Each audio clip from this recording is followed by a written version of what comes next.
Hello folks, it's that time of the week again. It's Homebrew Wednesday time, in case you hadn't already noticed. You alright? Good. Now, this week's Homebrew Wednesday video, I put a shout out on the Facebook Turbo Cider Makers user group thing. If you're not already on there, search out for it, come and join us. We talk about all things turbo cider related and also about sort of kit things. So what I've got here today is a Geordie lager. That's my base, okay? Now the reason I've got this is because it's the first one I grabbed. I've got quite a few kits in the shed, but this one is the first one I grabbed, and I bought this one in Wilko's for something like a tenner, I can't remember now, something like that. It was in a sale. Now the Turbo Cider Makers Group has decided that they want to see me rustle up an Irish ale. So what we're going to be doing with this, we're going to be adding a tin of this. Yeah, that's 454 grams of Lyle's golden syrup. Other golden syrups are available, folks. I don't know, are they? They might be. We'll say that just in case. So we're going to chuck some of that in. Now to make the rest of the sugars up, we're going to be putting in 600 grams of dextrose brewing sugar to you and me, and anybody else actually, because that's what it is. And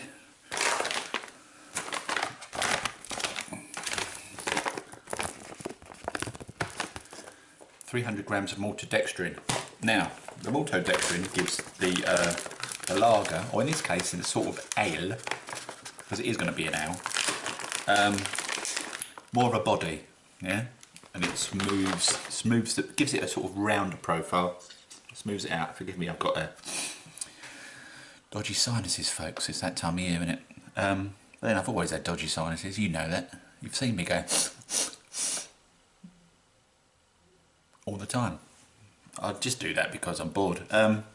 Now, the reason this is going to be an ale is because we're going to be using USO5 and not the kit, the yeast that came with the kit. I've chucked the instructions, I've chucked, and the lid I've chucked as well. But because we've had problems with stalled fermentation in the past with USO5, I've got 2 packets here. I'm not going to use 2 packets though. I'm going to use 1.5. I'm going to go with 1.5 packets. I'm confident that will give me enough yeasties, and I'm not, folks, I'm not going to rehydrate them.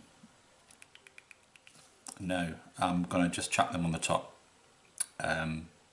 because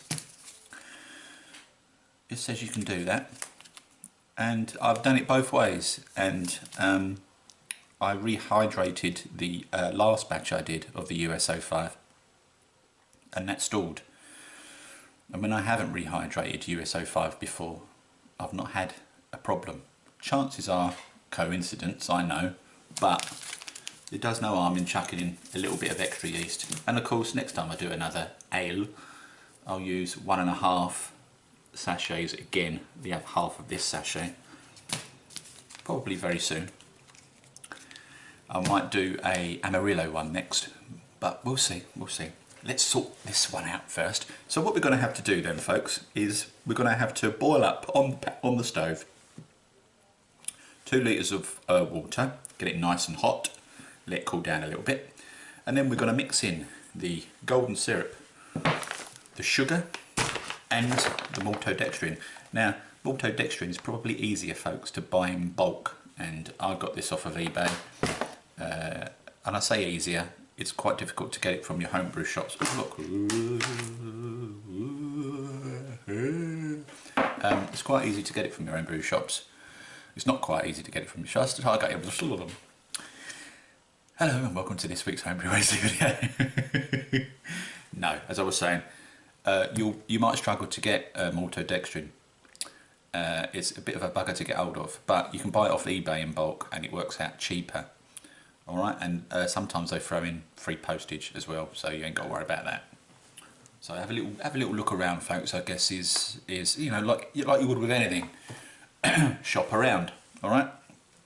So the syrup, the maltodextrin, the sugar goes on the stove in 2 litres of hot water till it's dissolved, and then we chuck it in the fermenting vessel along with the Geordie lager, which I'm also going to sit in a pan of hot water for a while, and you know, just let it sort of get warm in there, and we'll have a kettle on the stove by the side there, just to make sure we can wash this out and get all of the goodies out of it. Now, before I go ahead and do that, this is going to be a long one this week, folks.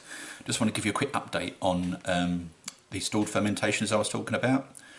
Now, as I said in the last video, they seem to have worked. However, I had a little bit of a taste test yesterday, and while the Mexican Cerveza tastes okay with the additional Cascade, it's quite hoppy, but it's fine, it tastes all right. It needs another few days to properly carbonate and then some time to rest in the bottle.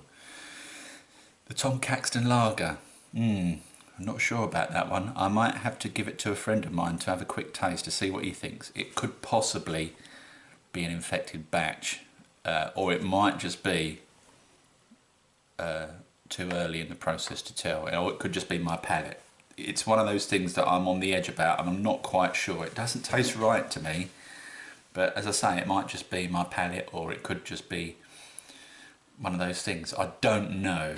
I need the expert opinion of somebody else to try it for me. So we're having some friends around for a barbecue soon, and I'll give it to them. I'll poison them with it, see what they think. I'm sure they'll tell me straight away, and I may have to chuck it, which I'm pretty pissed off about, to be honest with you. But what can you do? Now, you know, I'm always clean with things, but I think in this instance, because we had trouble with stalled fermentation and room temperature was too high and things like that. You can get away with a higher room temperature when you're doing ciders, you know, the fluctuating temperature, but you can't really get away with it when you're doing ales. You need to keep it around about the same temperature. So this one that we're doing today is going to go into the temperature controlled beer fridge, and it's going to sit there at 21 degrees for 7 days, or however long it takes to ferment. I don't expect it to take longer than 7 days, but hopefully it will be done within a week, and then we can transfer it to a secondary vessel where we'll batch prime it and bottle it. And then I'll do a video in a few weeks time, a month or so, and we'll give it a little taste test. Now, I know some people don't let these videos out until they've basically bottled them and they've got them and they're ready to drink, but I'm always a bit wary that sometimes the beers don't work out for no reason. It's just one of those things. Sometimes, you know, things don't work out, temperature changes, or your beer gets infected because something's got in there. You can be as clean as the cleanest person in clean land and you can still get infected beer, right? I probably didn't do myself any favours with that Tom Caxton lager, because I kept having to open up the fermenting vessel to check it to see whether the gravity had gone down or not, and I put more yeast in and things, and I had to fuck about with it, and that probably didn't help. But you know, these things are sent to try us, and we forget it and we move on to the next one, which is what we're doing today, folks. So let's get on with it. I've babbled on for far too long now. We're going to go on and I'll show you the bog standard stuff, fermenting vessel. I know it's boring, but you know, if I'm going to show you this, we might as well do it from the beginning, haven't we? So I'll see you in a bit, folks, and it's going to be that way. Or is it that way? I don't know. Hello, folks, I'm back. This is a fermenting bucket. Now I'm just going to go back up and I'll talk to you.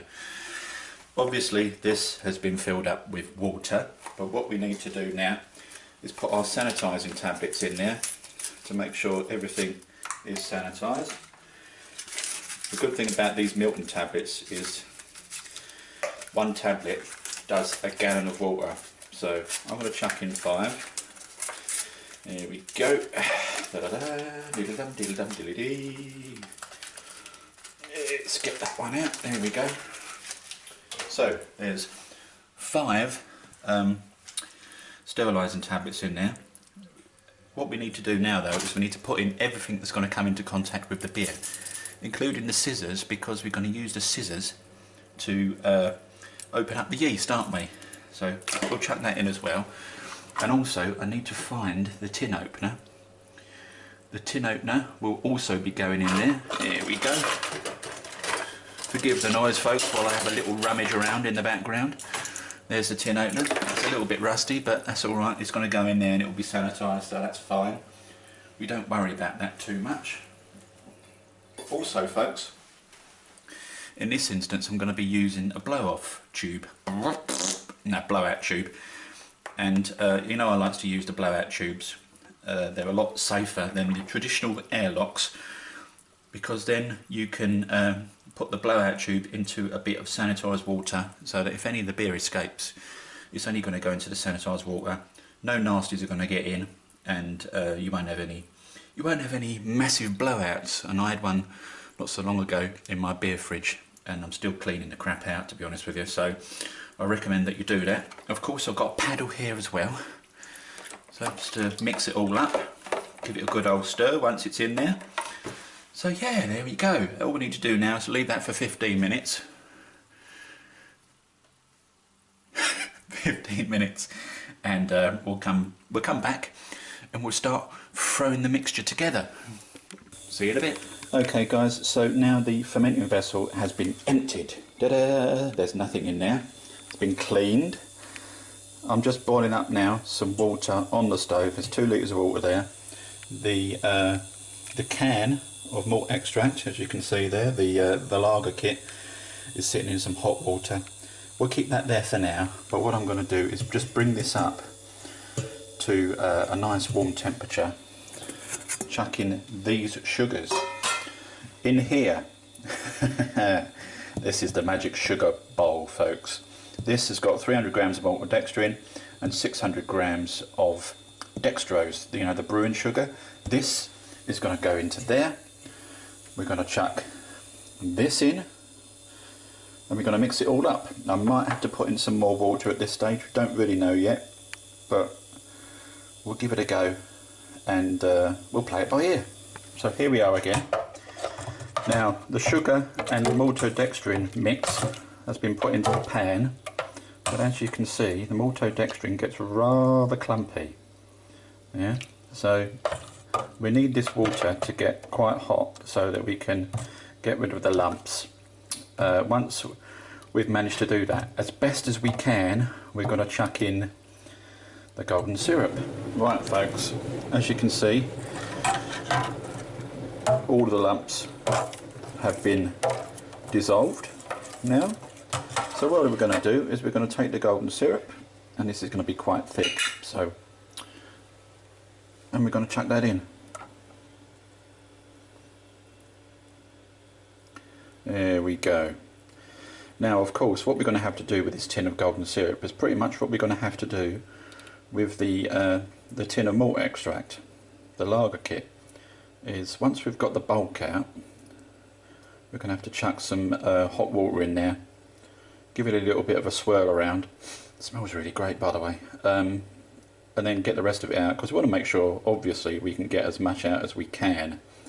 It's just one of those things that as brewers from extract kits and things we have to put up with, I'm afraid. So what I'm going to do is I'm just going to finish this off. It's not going to be very exciting me standing here holding this can for another few minutes. I'll just finish this off camera, give it a little bit of a swizz around with some water from the boiled kettle, and we'll go from there. Right, so on this stage we've managed to get all of our sugars dissolved. There they are in there folks. Lovely, no clumps at all, that looks absolutely perfect. It's still quite hot though, but that's okay, because what we're going to be doing now is we're going to be pouring in our lager kit. So let's do that now, folks. There we go, and let's chuck it in.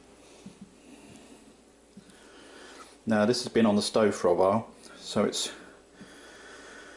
quite liquidy and runny, which is exactly how we want it, of course. So what I'm going to do is I'm just going to rest this on the spoon to drip off in here, and then obviously again I'll put a kettle through it and we'll get as much of that out as we can. And there we have it, folks. There's our empty tin. I think I've got most of the stuff out as best as I can. You're always going to get some on the top there, don't worry about that too much.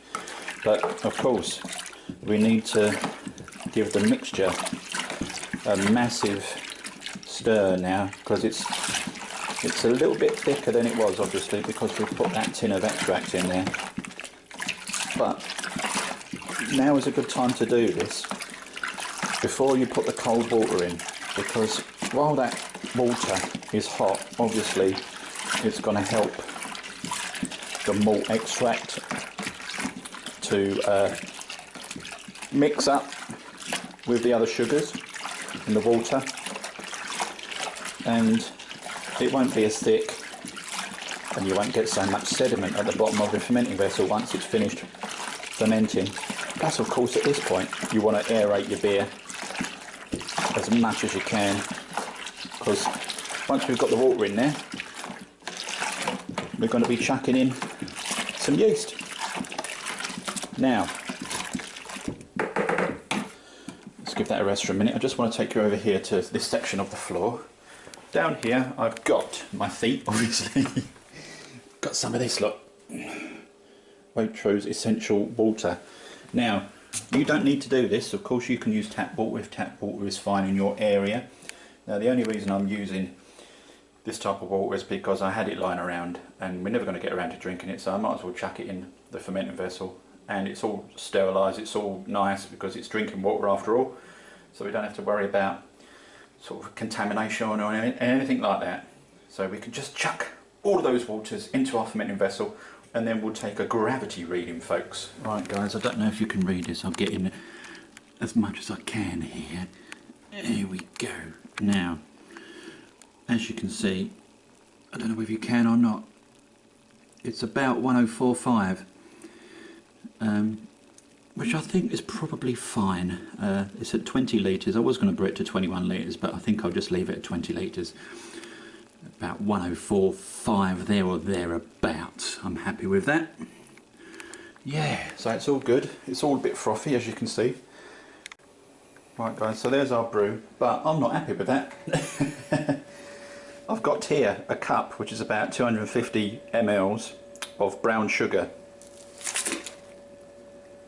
That's going in. That has gone in. Let's give that a little mix.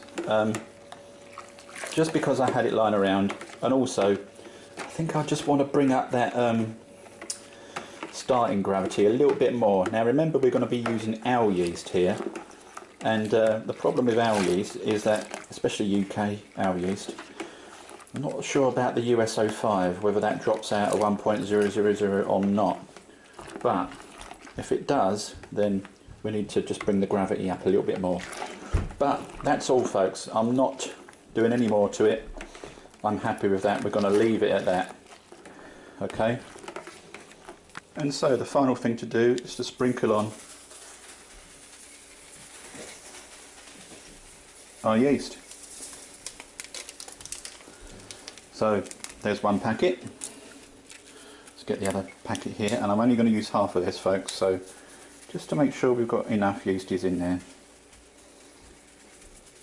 That'll do, I think. Maybe just a little shake. Oh, there we go. Put that safe down there, and I'll wrap that up in just a second. So that's it. It's sitting on the top there. I'm going to give that a little stir in just a second, and then we'll put the lid on. We'll put the blowout tube in, and we'll put it in our lovely beer fridge that's temperature controlled around about 21 degrees. So there we have it, folks. There's the finished product. Well, it's not finished because it's not started fermenting yet, but you know what I mean. It's in the beer fridge there, There's the fridge kicking in just to keep the temperatures right. That at the bottom there is sanitised water. As you can see, the blowout tube is in there as well at the top there. Oh, and the temperature at the moment in the beer fridge is 23 degrees. So that needs to come down to about 21. That's why the fridge has just kicked in. So that will do that soon. And we'll leave it for a week. And we're done. Bonjour. We're back, folks. As you can see, my hair's all wet.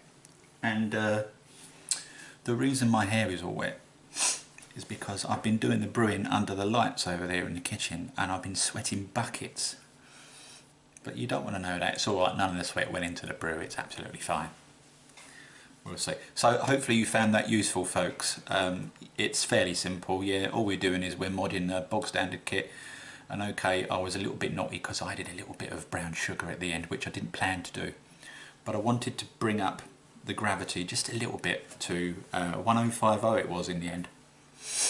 And I thought that, you know, chucking in some brown sugar won't distract from the flavour. In fact, it will provide a little bit of more sugary sort of brown flavoured goodness in there, rather than, you know, make it thin. So hope you found it useful. That's all for this week, folks. See you on the next one. Any questions? Leave some below.